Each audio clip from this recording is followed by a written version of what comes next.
اینم از نمایشگاه موتورسیکلت با برندهای مختلف که حالا میرم به ترتیب بهتون نشون میدم.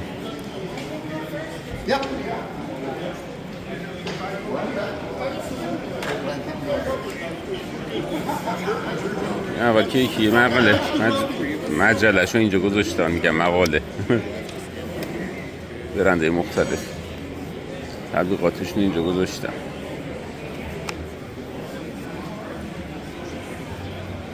شغل بردارن مردم بردارن فعلا.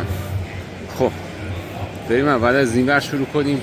برند محبوب خودم هارلی دیویدسون که اومده موتور جدیدشو به نمایش گذاشته.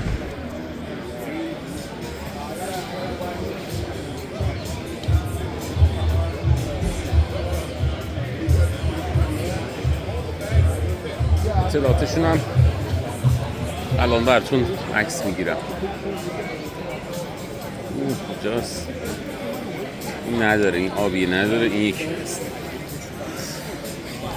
همونطور که میبینید مدل 2026 CVO و قیمتش هم $61,000.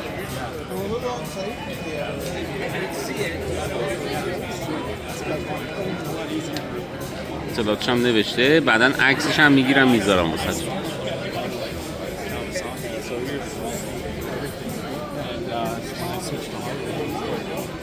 و یکی با طرح کربن گلگیرش، رنگ خاص کیلر.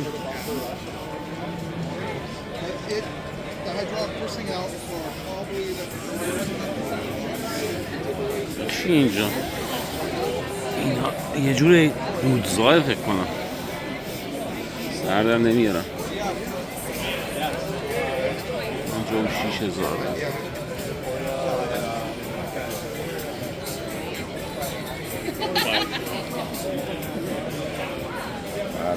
بیشتر موتوراشون همین سبکه، سیستم صوتی حرفه‌ای هم دارن. روی قیمت این بالاتر از بقیه است. اینا همه سیستم صوتی و صفحه کیلومتر دیجیتال و سیستم صوتی واقعا با کیفیت داره. اینم یه سبک دیگه.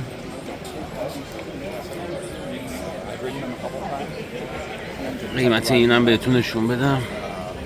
همونطور که میبینید تقریبا نصف یا 1/3 مدل‌های دیگه است، ولی خب حجم و سیسی هم کمتره. کیلومتر آنالوگ کار کرده.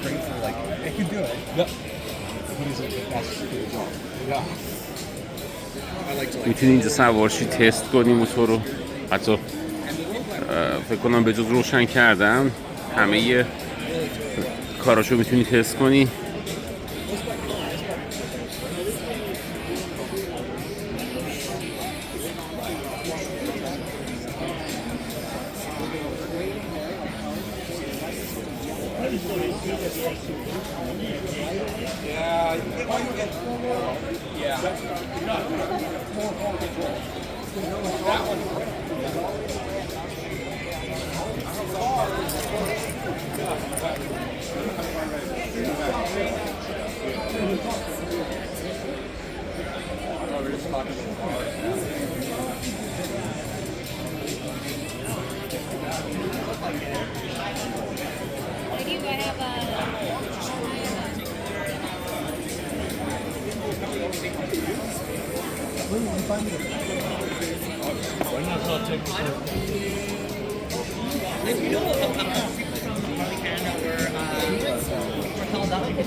هم مدل مورد علاقه منه.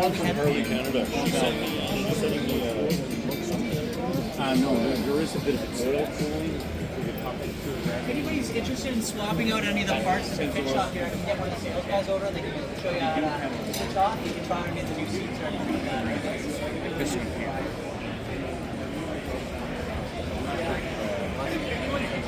Plinko and signing up for our draw. Vegas, this is you got to rent. You got to rent motorcycle. Essentially, totally. They have it.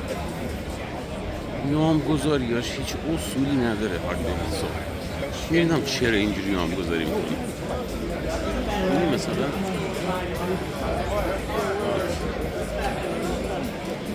قیمت خوبی هم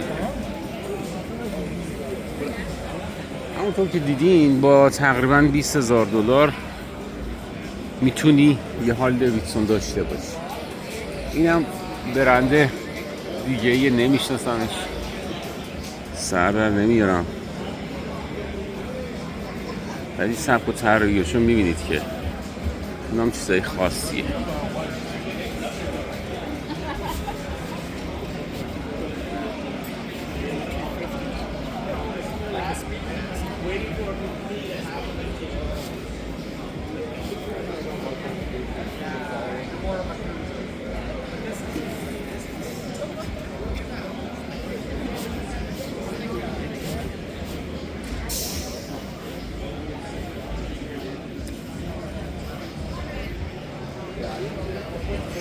جالبه قیافش، نمیشه گفت قشنگه نمیشه گفت زشته. برندش هم اصلا نمیشناسم ولی طراحیش بد نیست.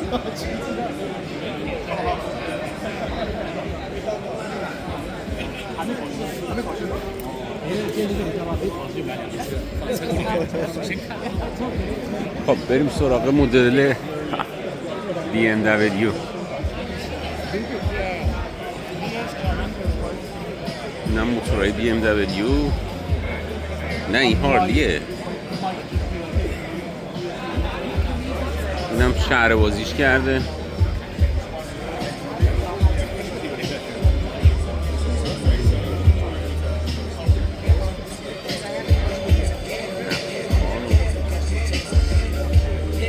صدای سیستم صوتی همین ها یه ایست خیلی قشنگی داره. یه جو بلند کوچه پلاس پایین، یه جو اینجا، ساب اوپراش هم فکرم توی این باکس های و اینم این کار کرده است. مدل پایینم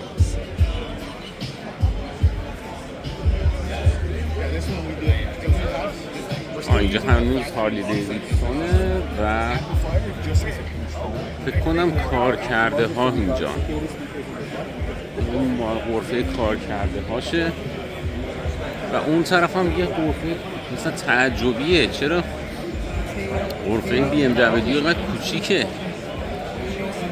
BMW مارکت خوبی داره تو آمریکای شمالی، من نمیدونم چرا